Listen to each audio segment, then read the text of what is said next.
Hello aspirants, welcome to NCG Competitive Institution. ನಾನು ನಿಮ್ಮ Sindhu. Welcomes to today's Hindu newspaper analysis. ಇವತ್ತಿನ Hindu newspaper analysis ಅಲ್ಲಿ ಬಂದಾಗ you have to cover these many articles from today's Hindu newspaper. We'll start our class. ಅದಕ್ಕೂ ಮುಂಚೆ ನಿಮ್ಮೆಲ್ಲರಿಗೂ ಸಹ ಒಂದು ಅನೌನ್ಸ್ಮೆಂಟ್ ಇದೆ. ಅದೇನಪ್ಪ ಅಂತ ಹೇಳಿದ್ರೆ ನಮ್ಮ NCG Competitive Institution ಅಲ್ಲಿ ಹೊಸದಾಗಿ ಬ್ಯಾಚಸ್ಗಳು ಸ್ಟಾರ್ಟ್ ಆಗ್ತಿದೆ. ಎಕ್ಸ್ಕ್ಲೂಸಿವ್ ಆಗಿ KES ಹಾಗೆ ಪೊಲೀಸ್ ಕಾನ್ಸ್ಟೇಬಲ್ PSI ESI ಆಗಿ ಎಕ್ಸ್ಕ್ಲೂಸಿವ್ ಬ್ಯಾಚಸ್ ಸ್ಟಾರ್ಟ್ ಆಗ್ತದೆ. ಇದು ಮೂರು ನಾನು ಏನು ಹೇಳ್ತಾ ಇದ್ದೀನಿ, ಅದು ಮೂರು ಸೆಪರೇಟ್ ಬ್ಯಾಚ್, ಮೂರು ಒಟ್ಟಿಗೆ ಇರೋದಿಲ್ಲ. ಸೊ ಯಾರೆಲ್ಲರೂ ಕೂಡ ಪರ್ಟಿಕ್ಯುಲರ್ ಎಕ್ಸಾಮಿಗೆ ಫೋಕಸ್ ಮಾಡ್ತಾ ಇದ್ದೀರಾ ಅಂಥವರಿಗೆ best opportunity to learn. So ಈ ಕ್ಲಾಸ್ಗಳು ಬಂದು ನಿಮಗೆ ಬೋತ್ ಕನ್ನಡ ಹಾಗೂ ಇಂಗ್ಲೀಷ್ ಎಲ್ಲರಲ್ಲೂ ಸಹ ಇರುತ್ತೆ. ಆನ್ಲೈನ್ ಆಫ್ಲೈನ್ ರೆಕಾರ್ಡೆಡ್ ಮೂರು ಸಹ ಸಿಗುತ್ತೆ ನಿಮಗೆ. ಕ್ಲಾಸಸ್ ಜೊತೆಗೇನೆ ಚಾಪ್ಟರ್ ವೈಸ್ ಟೆಸ್ಟ್ಗಳಾಗಿರ್ಬೋದು, subject wise test, full test, NCERT based test, current affairs PDF, current affairs test, then 1-to-1 mentorship, personal guidance, ಇದೆಲ್ಲವೂ ಕೂಡ up to your examination you will get it. Okay, so then ಹಾಗೇನೆ ಯಾರೆಲ್ಲರೂ ಕೂಡ PDO VAO then other group CD examination prepare ಆಗ್ತಿದ್ದೀರಾ, ನಿಮ್ಗೂ ಸಹ exclusive ಆಗಿ batches start ಆಗ್ತಾ ಇದೆ. ಸೊ ನೀವೇನು ಮಾಡಬೇಕಪ್ಪ ಅಂತ ಹೇಳಿದ್ರೆ ಇಲ್ಲಿ ಕೆಳಗಡೆ ಕಾಣಿಸಿರುವ ನಂಬರ್ಗೆ ಕಾಲ್ ಮಾಡಬೇಕು, ಅಥವಾ ನಮ್ಮ ಆಫ್ಲೈನ್ ಸೆಂಟರ್ ವಿಜಯನಗರದಲ್ಲಿದೆ, ಅಲ್ಲೂ ಬಂದು ಒಂದ್ಸರಿ ನೀವು ವಿಸಿಟ್ನ ಮಾಡ್ಬೋದು. ಅಥವಾ ಗೂಗಲ್ ಸ್ಟೋರಲ್ಲಿ ಹೋಗಿ ನೀವು ನೋಡಿದ್ರೆ NCG ಲರ್ನಿಂಗ್ ಆ್ಯಪ್ ಅಂತ ನಿಮಗೆ ಅಪ್ಲಿಕೇಶನ್ ಅವೈಲೇಬಲ್ ಇದೆ. ಅದನ್ನು ಡೌನ್ಲೋಡ್ ಮಾಡ್ಕೊಂಡು ಸಹ ನೀವು ಅಲ್ಲಿ ಕ್ಲಾಸಸ್ಗಳನ್ನ ನೋಡ್ಬೋದು, ಡೆಮೋ ಕ್ಲಾಸಸ್ಗಳನ್ನ ನೋಡ್ಬೋದು, ಡೆಮೋ ಟೆಸ್ಟ್ಗಳು ಸಹ ನೀವು ತಗೊಂಡು ನೋಡಬಹುದು. ಅಲ್ಲೂ ಕೂಡ ಕೋರ್ಸಸ್ಗಳನ್ನು ಕೂಡ ಪರ್ಚೇಸ್ ಮಾಡ್ಬೋದು. So whichever is convenient to you do that one. ಹಾಗೆಯೇ 23rd ಸೆಪ್ಟೆಂಬರ್ ಇಂದ ನಮ್ಮ NCG ಕಾಂಪಿಟೇಟಿವ್ ಇನ್ಸ್ಟಿಟ್ಯೂಷನ್ ಅಲ್ಲಿ ಹೊಸ ಜನರಲ್ ಇಂಗ್ಲಿಷ್ ಕ್ಲಾಸಸ್ ಸ್ಟಾರ್ಟ್ ಆಗ್ತಾ ಇದೆ. ಓಕೆ, ಸೊ ಎಕ್ಸ್ಕ್ಲೂಸಿವ್ ಆಗಿ ಇಂಗ್ಲಿಷ್ ಕ್ಲಾಸಸ್ಗಳು ಇಲ್ಲಿ ನಡೆಯುತ್ತೆ. ಸೆಪ್ರೇಟ್ ಆಗು ಕೂಡ ನೀವು ತಗೋಬಹುದು, ಅಥವಾ ಕೋರ್ಸ್ ಬೇರೆ ಕೋರ್ಸ್ ಜೊತೆಗೆ ಇನ್ಕ್ಲೂಡ್ ಮಾಡ್ಕೊಳ್ಳೋದಿರೋನು ಕೂಡ ಮಾಡ್ಕೋಬಹುದು. ಸೊ ಅದನ್ನು ಕೂಡ ಎನ್ಕ್ವೈರಿ ಮಾಡಿ. ಸೊ ಈಗ ಜನರಲ್ ಇಂಗ್ಲಿಷ್ ಬಂದು ನಿಮಗೆ ಗ್ರೂಪ್ C ಆಗಿರ್ಬೋದು, FDA STA PDO VAO ಹಾಗೇನೆ KSET ಆಗಿರ್ಬೋದು, HSTR GPSTR ಇದರಲ್ಲೆಲ್ಲರೂ ಕೂಡ ಎಕ್ಸ್ಕ್ಲೂಸಿವ್ ಆಗಿ ನೀವು ಕ್ವಶನ್ಸ್ಗಳನ್ನ ನೋಡ್ತಾ ಬರ್ತೀರಾ. Okay, so that is why it is very very important. ಇದನ್ನು ಕೂಡ ನಿಮಗೆ ಆಫ್ಲೈನ್ ಆನ್ಲೈನ್ ರೆಕಾರ್ಡೆಡ್ ಮೂರು ಥರ ಅವೈಲೇಬಲ್ ಇದೆ. ಇಲ್ಲಿ ಪ್ರತಿ ಒಂದು ದಿನನೂ ಕೂಡ every day you will get a test. Okay, so ಒಂದು ಕಾನ್ಸೆಪ್ಟ್ ಆಗುತ್ತೆ, ಟೆಸ್ಟ್ಗಳು ಕೂಡ ಇರುತ್ತೆ, ನಿಮಗೆ ನೀಟಾಗಿ ಇಂಗ್ಲೀಷ್ ಎಲ್ಲವೂ ಕೂಡ ಪ್ರಾಕ್ಟೀಸ್ ಆಗುವಂಥದ್ದು. ಓಕೆ, ಸೊ ಈ ಕೋರ್ಸಸ್ ಕೂಡ ಜಾಯ್ನ್ ಆಗಿ. ಸೊ ಇಷ್ಟೇನ ಹೇಳ್ತಾ ಇವತ್ತಿನ ಕ್ಲಾಸ್ನ ಸ್ಟಾರ್ಟ್ ಮಾಡೋಣ.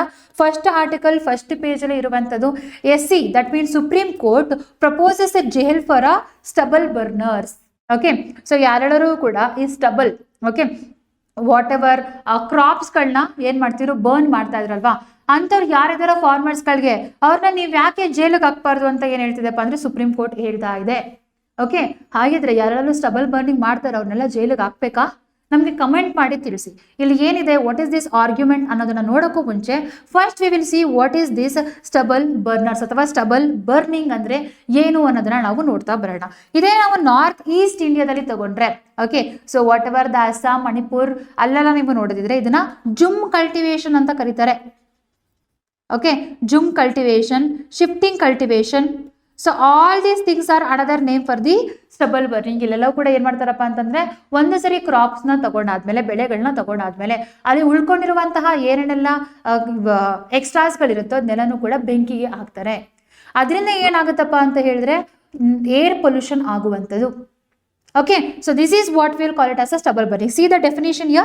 The practice of setting a fire to a crop residue, mainly the paddy stubble, after the harvest to clear the fields quickly for the next crop. ಯಾಕಪ್ಪ ಅಂತ ಹೇಳಿದ್ರೆ ಯಾಕೆ ಈ ಥರ ಮಾಡ್ತಾರೆ ಅಂತ ಹೇಳಿದ್ರೆ ನೆಕ್ಸ್ಟ್ ಕ್ರಾಪಿಗೆ ಬೇಗ ಫೀಲ್ಡ್ನ ಅವೈಲಬಲ್, ಲ್ಯಾಂಡನ್ನ ಅವೈಲಬಲ್ ಮಾಡಬೇಕು ಅಂತ ಹೇಳಿ ಈ ಪ್ರೊಸೆಸ್ನ ಮಾಡುವಂಥದ್ದು. ಆ್ಯಂಡ್ ಕಾಮನ್ ಆಗಿ ನಾವು ಯಾವ ಸ್ಟೇಟ್ಗಳಲ್ಲಿ ನೋಡ್ತೀವಿ, Punjab, Haryana, western Europe and a part of north ಇಂಡಿಯಾದಲ್ಲಿ ನಾವು ನೋಡ್ತಾ ಬರ್ತೀವಿ. ಅದೇ ನಮ್ಮ ನಾರ್ತ್ ಈಸ್ಟ್ ಇಂಡಿಯಾದಲ್ಲಿ it is minimal.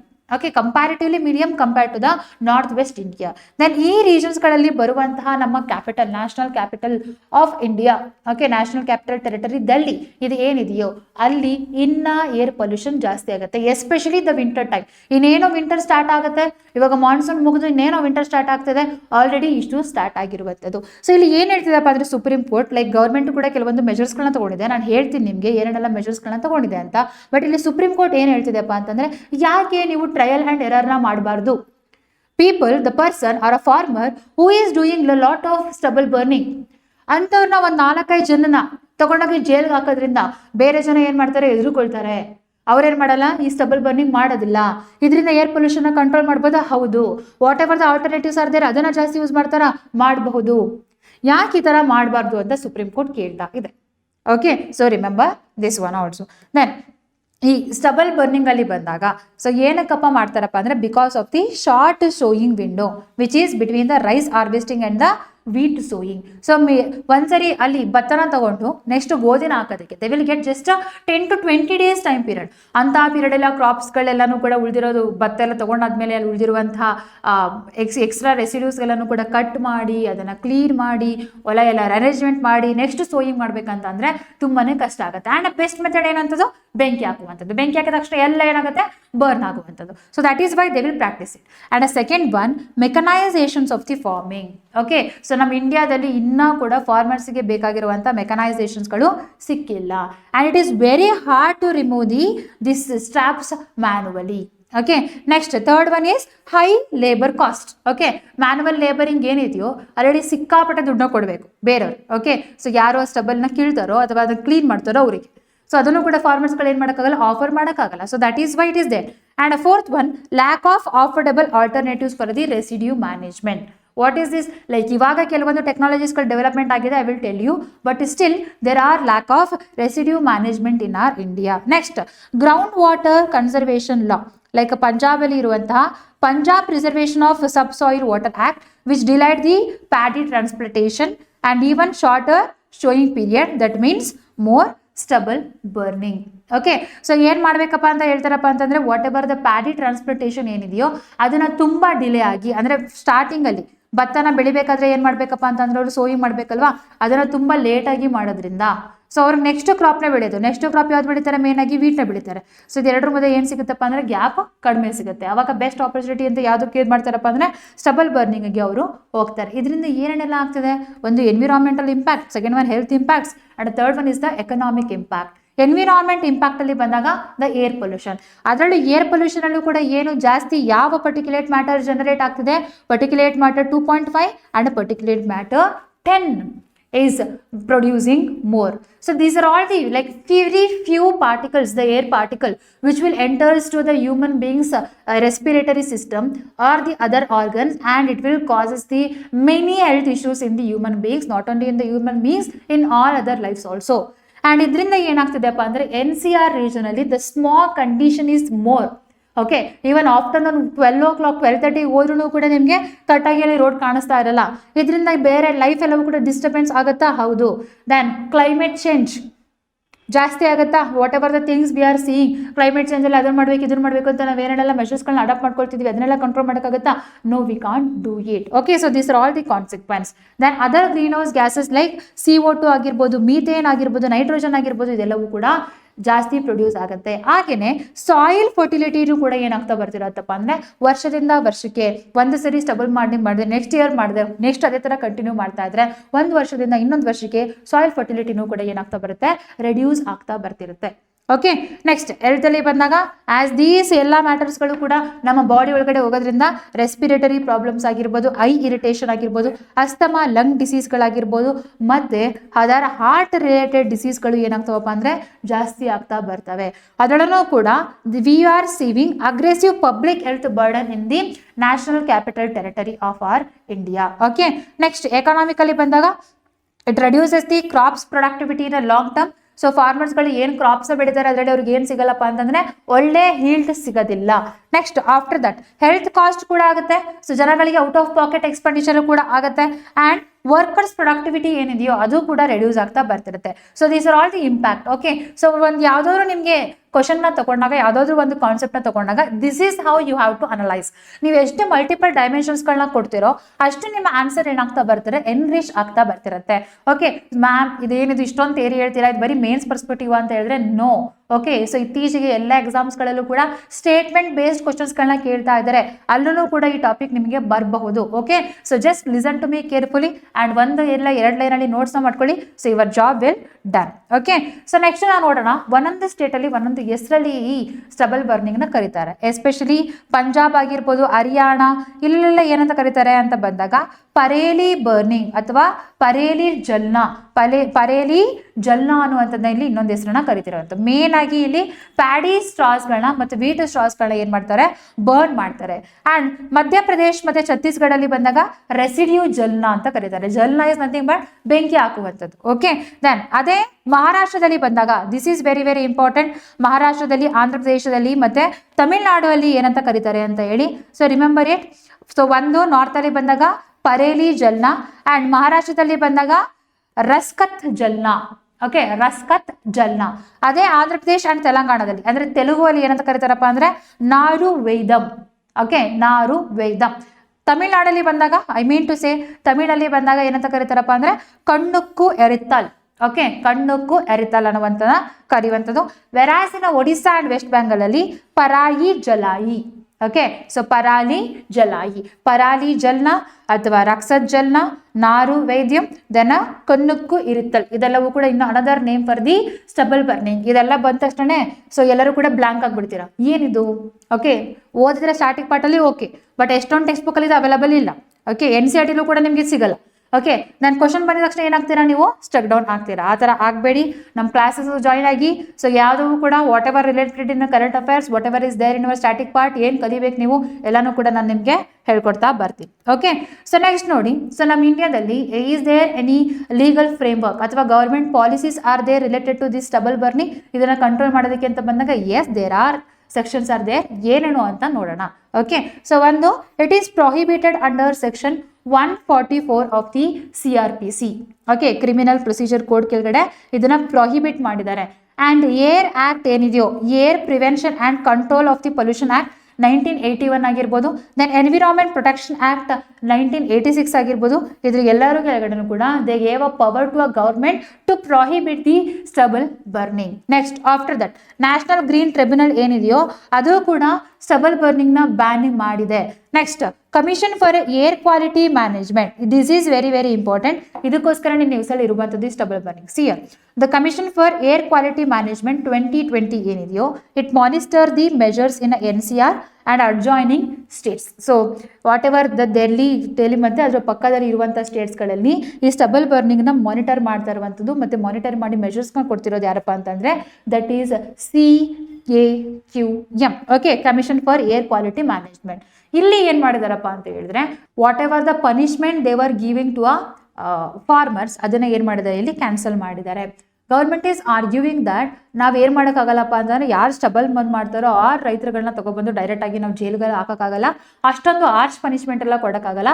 Because they are depending on their ಅವ್ರ ಲೈವ್ಲಿಹುಡ್ಡಲ್ಲಿ ಅವರೊಬ್ಬರೇ ಇರ್ಬೋದು ಅಥವಾ ಅವರ ಫ್ಯಾಮಿಲಿಗೆ ಎಫೆಕ್ಟ್ ಆಗ್ಬೋದು. ಸೊ ನಾವು ಫಾರ್ಮರ್ಸ್ ಮೇಲೆ ಈ ಥರ ಆ್ಯಕ್ಷನ್ಗಳೇನು ತೊಗೊಳಕ್ಕಾಗಲ್ಲ ಅಂತ ಏನು ಮಾಡ್ತಿದ್ದಪ್ಪ ಅಂದರೆ ಸೆಂಟ್ರಲ್ ಗೌರ್ಮೆಂಟ್ ಹೇಳ್ತಾ ಇದೆ. ಸುಪ್ರೀಂ ಕೋರ್ಟ್ ಏನು ಹೇಳ್ತಿದ್ದಪ್ಪ ಅಂತಂದರೆ ಕಂಪ್ಲೀಟ್ ಯಾರೆಲ್ಲ ಸ್ಟಬಲ್ ಬರ್ನಿಂಗ್ ಮಾಡ್ತಾರೋ ಎಲ್ಲಾರನ್ನೂ ಕೂಡ ಏನು ಮಾಡಬೇಡಿ, ನೀವು ಜೈಲಿಗೆ ಹಾಕಬೇಡಿ. ಅಟ್ಲೀಸ್ಟ್ ಇನ್ನು ಒನ್ ವಿಲೇಜ್ ಅಥವಾ ಒನ್ ತಾಲೂಕಲ್ಲಿ ಬಂದಾಗ ಒಂದು 4 ರಿಂದ 5 ಜನ ಅಥವಾ ಒಂದು 10 ರಿಂದ 20 ಜನ ನೀವು ಮಾಡೋದ್ರಿಂದ ಅವೇರ್ನೆಸ್ ಕ್ರಿಯೇಟ್ ಆಗುತ್ತೆ. ಅವ್ರಿಗೆ ಏನು ಮಾಡ್ಬೋದಪ್ಪ ಅಂದರೆ ಇವಾಗ ಏನು ಮಾಡಿದ್ರು ಕೇಳ್ತಾ ಇಲ್ಲ ಅಂತ ಬಂದಾಗ ಅಟ್ಲೀಸ್ಟ್ ಫಾರ್ ಅ ಪನಿಷ್ಮೆಂಟ್ ಏನಾಗ್ತಾರಪ್ಪ ಅಂದರೆ ಎದುರುಕೊಳ್ತಾರೆ. ನಾವು ಈ ಸ್ಟಬಲ್ ಬರ್ನಿಂಗ್ನ ಕಂಟ್ರೋಲ್ ಮಾಡಬಹುದು ಫಾರ್ ಅ ಶಾರ್ಟರ್ ಟೈಮ್ ಅಂತ ಹೇಳ್ತಾ ಇದ್ದಾರೆ. ಬಟ್ ಇದು ಏನಾಗ್ಬೋದಪ್ಪ ಅಂತಂದರೆ ಒಂದು ದೊಡ್ಡ ಪೊಲಿಟಿಕಲ್ ಅಟ್ರಾಸಿಟೀಸ್ಗಳಾಗ್ಬೋದು, ಆಪೋಸಿಷನ್ ಪಾರ್ಟೀಸ್ಗಳು ಇದನ್ನು ಯುಟಿಲೈಸ್ ಮಾಡ್ಕೋಬೋದು ಅಥವಾ ಸುಮ್ಮನೆ ಹೇಟ್ರೆಡ್ ಏನಾಗ್ಬೋದು ಸ್ಪ್ರೆಡ್ ಆಗ್ಬೋದು. Already we are facing a lot of internal security issue and ಇದು ಒಂದು ಇಶ್ಯೂ ಆಗೋದು ಬೇಡ ಅಂತ ಏನು ಮಾಡ್ತಿದ್ದಪ್ಪ ಅಂದರೆ ಸೆಂಟ್ರಲ್ ಗೌರ್ಮೆಂಟ್ ಇದನ್ನು ತಡೀತಾ ಇದೆ. ಇನ್ನು ಈ ಆರ್ಗ್ಯುಮೆಂಟ್ ಹೋಗ್ತಾನೆ ಇರುತ್ತೆ. ದೆನ್ ಅದಾದಮೇಲೆ ಗೌರ್ಮೆಂಟ್ ಏನಾದರೂ ಫ್ರೇಮ್ ವರ್ಕ್ ಮಾಡುತ್ತಾ, ಹೊಸದಾಗಿ ಫ್ರೇಮ್ ವರ್ಕ್ ಮಾಡುತ್ತಾ, ಅಲ್ಲಿ ಏನು ಹೇಳುತ್ತೆ ಅದನ್ನೆಲ್ಲವೂ ಕೂಡ ನಾವು ನೋಡಬೇಕಾಗತ್ತೆ. And other government initiatives also they like the national policy for management of the crop residues. ಈ ನ್ಯಾಷನಲ್ ಪಾಲಿಸೀಸ್ಗಳಲ್ಲಿ ಬಂದಾಗ ಈ ಕ್ರಾಪ್ ರೆಸಿಡ್ಯೂಸ್ಗಳಿಂದ ಬಯೋ ಫರ್ಟಿಲೈಸರ್ಸ್ಗಳನ್ನ ಜನರೇಟ್ ಮಾಡೋದಾಗಿರ್ಬೋದು, ಓಕೆ, ಅಥವಾ ಈ ಕ್ರಾಪ್ ರೆಸಿಡ್ಯೂಸ್ ಇಂದ ಎಥನಾಲ್ನ ಜನರೇಟ್ ಮಾಡೋದಾಗಿರ್ಬೋದು. ಇದೆಲ್ಲದ್ರ ಬಗ್ಗೆನೂ ಈ ಪಾಲಿಸಿಯಲ್ಲಿ ನಾವು ಮಾತಾಡೋದನ್ನ ನೋಡ್ತೀವಿ. Then other than that central sector scheme on a promotion of agriculture mechanisation for in situ management of the crop residue 2018. CR in situ ಅಂದರೆ ಆ ಪ್ಲೇಸಲ್ಲೇ ಹೋಗಿ ಆ ಕ್ರಾಪ್ ರೆಸಿಡ್ಯೂಸ್ಗಳನ್ನ ಏನು ಮಾಡುವಂಥದ್ದು, ಕಟ್ ಮಾಡುವಂಥದ್ದು. ಇದಕ್ಕೋಸ್ಕರ ಗೌರ್ಮೆಂಟ್ ಕೆಲವೊಂದು ಮಷಿನ್ಸ್ಗಳನ್ನ ಕೊಟ್ಟಿದೆ. For example happy seeder, super strong management system and rotavators. Okay, so ಇದನ್ನ ನಿಮಗೆ ಡೈರೆಕ್ಟ್ ಆಗಿ ಕೇಳ್ಬೋದು. ಹ್ಯಾಪಿ ಸೀಡರ್ ಅಥವಾ super strong management, rotavator. Super strong management ಕೇಳಲ್ಲ ಬಿಕಾಸ್ ರಿಲೆವೆಂಟ್ ಇದೆ ಅಂತ. ಹ್ಯಾಪಿ ಸೀಡರ್ ಆಗಿರ್ಬೋದು, ರೋಟಾವೇಟರ್ಸ್ ಆಗಿರ್ಬೋದು, and CR Pusa decomposer. These are all related to what ಅಂತ ನಿಮಗೆ ಎಕ್ಸಾಮ್ ಅಲ್ಲಿ ಕೇಳಿ. These are all related to what, the stubble management in India. Okay, so remember that one. And exit users ಅಲ್ಲಿ ಬಂದಾಗ biomass power plant ಆಗಿರ್ಬೋದು, bio CNG, ethanol, packaging industries ಇದೆಲ್ಲನೂ ಕೂಡ ನಾವು ಕ್ರಾಪ್ ರೆಸಿಡ್ಯೂಸ್ಗಳನ್ನ ಯೂಸ್ ಮಾಡ್ಕೋಬಹುದು ಅಂತ ಗವರ್ಮೆಂಟ್ ಆಫ್ ಇಂಡಿಯಾ ಹೇಳಿದೆ. ಹಾಗೇನೆ 2020ರಲ್ಲಿ ಓಕೆ ICAR ಮತ್ತೆ IARE, okay, Indian agriculture research institute, ಇವರಿಬ್ರು ಸೇರಿ ಏನ್ ಮಾಡಿದ್ರಪ್ಪ ಅಂತಂದ್ರೆ ಒಂದು ಇನೋವೇಷನ್ ಮಾಡಿ ಒಂದು ಕೆಮಿಕಲ್ ನ ಕಂಡಿಡಿದಾರೆ. ಆ ಕೆಮಿಕಲ್ ಹೆಸರು ಏನಪ್ಪಾ ಅಂದ್ರೆ Pusa decomposer. So this Pusa decomposer is nothing but it's a microbial solution which decomposes the stubble in 20 to 25 days.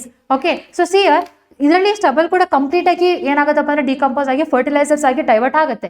But it is taking 20 to 25 days. So one of the issue we discussed is what? So that is stubble ಏನಾದ್ರೂ ಕೂಡ ಒಂದು ಕ್ರಾಪ್ಗೆ ಇನ್ನೊಂದು ಕ್ರಾಪ್ನ harvest ಮಾಡಿ ಇನ್ನೊಂದು ಕ್ರಾಪ್ನ ಬೆಳೆಯೋದಕ್ಕೆ ಅವ್ರಿಗೆ ಎಷ್ಟು time period ಸಿಗುತ್ತೆ? Just 10 to 15 days or 10 to 20 days. But ಇದು ಡಿಕಂಪೋಸ್ ಆಗೋದಕ್ಕೆ 20 to 25 days ಸಿಗುತ್ತೆ. ಪುನಃ ಅವ್ರು ಏನು ಹಾರ್ವೆಸ್ಟ್ ಮಾಡಬೇಕು ವೀಟ್ನ ಅಥವಾ ಬೇರೆ ಯಾವುದೋ ಕ್ರಾಪ್ನ, ಸೋಯಾಬೀನ್ಸ್ ಅಂತ ಅನ್ಕೊಳ್ಳೋಣ, ಅದಕ್ಕೆ ಎಫೆಕ್ಟ್ ಆಗುತ್ತಾ? ಎಸ್. ಓಕೆ, ನಾವಿನ್ನ ಏನು ಮಾಡಬೇಕು? ಇಲ್ಲಿ ಇನೋವೇಷನ್ನ ಮಾಡಿ R&Dನ ಡೆವಲಪ್ಮೆಂಟ್ ಮಾಡಿ ಬೇಗ ಡಿಕಂಪೋಸ್ ಆಗೋ ಥರ ಮಾಡಬೇಕು. ಓಕೆ, ನೆಕ್ಸ್ಟ್ ಹ್ಯಾಪಿ ಸೀಡರ್ ಅಲ್ಲಿ ಬಂದಾಗ it sows the wheat without removing the paddy stubble. Okay, Happy Seeder ಏನ್ ಮಾಡುತ್ತೆ? ಸೊ ಪ್ಯಾಡಿ ಸ್ಟಬಲ್ನ ತೆಗ್ದಾಕ್ತಾನೆ, ಜಸ್ಟ್ ಅಲ್ಲಿ ವೀಟ್ನ ಅಲ್ಲಿ ಹಾಕೋದಕ್ಕೆ ಸೋಯಿಂಗ್ ಮಾಡೋದಕ್ಕೆ ಹೆಲ್ಪ್ ಮಾಡುತ್ತೆ. That is the Happy Seeder. ಅದರಿಂದ ಏನಾಗುತ್ತಪ್ಪ ಅಂತಂದ್ರೆ ವೀಡು ಕೂಡ ಆರಾಮಾಗಿ ಬೆಳೆಯುತ್ತೆ ಅಂಡ್ ರೈಸ್ ಅಥವಾ ಪ್ಯಾಡಿದ ಏನು ಸ್ಟ್ರಾ ಇರುತ್ತೋ ಅದು ಫರ್ಟಿಲೈಸರ್ ಆಗಿ ಹೊಲದಲ್ಲಿ ಕನ್ವರ್ಟ್ ಆಗುತ್ತೆ. So that's the advantage of the happy seeder. Then after that crop diversification effort. Okay, so ಬರೀ ಎರಡೇ ಕ್ರಾಪ, ಒಂದು ಪ್ಯಾಡಿ ಇನ್ನೊಂದು ವೀಟ್. ಓಕೆ, ಸೊ ಈ ಜಂಕ್ಷನ್ ಅಲ್ಲಿ ಬಂದಾಗ ಆಫ್ಟರ್ ಗ್ರೀನ್ ರೆವಲ್ಯೂಷನ್ ನಾವೇನು ನೋಡ್ತಿದ್ದೀವಿ? They are growing excessive rice cultivation. But ಇಲ್ಲಿ ಏನಾಗ್ತಿದೆ ಅಂತ ಬಂದಾಗ ಜಾಸ್ತಿ ವಾಟರ್ ಏನಾಗ್ತಿದೆಪ್ಪ ಅಂದ್ರೆ ಇಲ್ಲಿ ಕನ್ಸಂಪ್ಷನ್ ಆಗ್ತಾ ಇರುವಂಥದ್ದು. ಅದ್ರ ಬದಲು ನಾವೇನಾದ್ರು ಕ್ರಾಪ್ ಡೈವರ್ಸಿಫಿಕೇಶನ್ ಮಾಡ್ಬೋದಾ? ಲೈಕ್ ಪ್ರಮೋಷನ್ ಆಫ್ ಮಿಲೆಟ್ಸ್ ಆಗಿರ್ಬೋದು, ಅಥವಾ ಓಲ್ಡರ್ ಟೈಮಲ್ಲಿ ಏನ್ಷಿಯಂಟ್ ಟೈಮಲ್ಲಿ ಯಾವ ಕ್ರಾಪ್ಸ್ಗಳನ್ನ ಬೆಳೀತಿದ್ರು ಅದಾಗಿರ್ಬೋದು, ಅಥವಾ ಇನ್ಯಾವುದೋ ಹೈಬ್ರಿಡ್ ಸೀಡ್ಸ್ಗಳನ್ನ ಹೈಬ್ರಿಡ್ ಪ್ಲಾಂಟ್ಸ್ಗಳನ್ನ ಬೆಳೆದಾಗಿರ್ಬೋದು. ಇದನ್ನ ನಾವು ಪ್ರಮೋಷನ್ ಮಾಡ್ಬೋದಾ? Vegetables, then horticulture, all these things. Yes, ಇದಕ್ಕೂ ಕೂಡ ಇಂಡಿಯಾದಲ್ಲಿ policies are there. Okay, so this are all the government initiatives taken by the government. So this is what the our CJI is saying. Why do you not reintroduce the criminal prosecution for a stubble burning? If some people are behind the bars, it will give a right message ಅಂತ ಹೇಳಿ. But ಇದನ್ನ ನಾವು ಅಷ್ಟು ಈಸಿಯಾಗಿ implement ಮಾಡೋಕ್ಕಾಗತ್ತಾ? ಮಾಡೋದಕ್ಕೆ ಆಗಲ್ಲ. There are issues are there. Okay, so we have to wait and see. But stubble burning news ಅಲ್ಲಿ ಇರೋದ್ರಿಂದ and centre and Supreme Court ಮಧ್ಯೆ ಆರ್ಗ್ಯುಮೆಂಟ್ ಆಗ್ತಿರೋದ್ರಿಂದ ಕಂಪ್ಲೀಟ್ ಆಗಿ ನಿಮಗೆ ಸ್ಟಬಲ್ ಬರ್ನಿಂಗ್ ಬಗ್ಗೆ ಗೊತ್ತಿರ್ಬೋದು. ಅಕಸ್ಮಾತ್ ಇಲ್ಲಿ ಕ್ವಶನ್ಸ್ ಬಂದರೆ ಯಾವ ಥರ ಬರುತ್ತೆ? See here there are 2 questions are they. ಎರಡೂ ಕ್ವಶನ್ಗೂ ನೀವು ಆನ್ಸರ್ ಮಾಡೋ ಕೆಪಾಸಿಟಿ ನಿಮಗೆ ಇವಾಗಿದೆ. See here the question is that the Pusa decomposer often mention in the context of the stubble management is a microbial solution that decomposes the crop residues in the field, a mechanical machine that cuts the stubble into a mulch, a pesticide used to control the pest in the paddy field, a chemical spray used to increase the soil fertility. Okay, so ಯಾವುದು ಪೂಸಾ ಬಗ್ಗೆ ಇವಾಗ ತಾನೇ ನೋಡಿದ್ವಿ. What is the answer? Comment ಮಾಡಿ ತಿಳಿಸಿ. Next, consider the following measures: happy seeder, turbo happy seeder, super straw management system, crop diversification towards the maize. Which of the above technology are agrochemical alternatives to stubble burning? Okay, ಯಾವುದಾದ್ರು alternative stubble burning ಅನ್ನೋದ್ರ basis ಮೇಲೆ ನಿಮಗೆ 4 options ಇದೆ. Question number 1, question number 2, ಎರಡೂ ಕ್ವಶನ್ಗೆ ಆನ್ಸರ್ನ ಮಾಡಿ. Okay, very easier one ಮಾಡಿ. But ಈ ಪೂಸಾ ಏನಿದೆ it is a PYQ. Okay, already question ಬಂದಿದೆ. ದೆನ್ ಈ ಥರನೂ ನೆಕ್ಸ್ಟ್ ಬರ್ಬೋದು. ಸೊ ಬಿ ರೆಡಿ, ಆನ್ಸರ್ ಮಾಡಿ, ಕಮೆಂಟ್ ಮಾಡಿ, ತಿಳಿಸಿ. Okay, second important one, what is WAF Amendment Act 2025?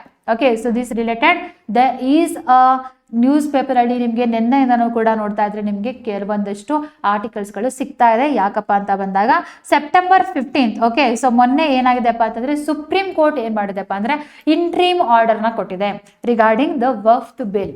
Okay, ಅಥವಾ ವಫ್ತ್ ಆಕ್ಟ್ ಅಲ್ಲಿ ಬಂದಾಗ. So that is why you should no.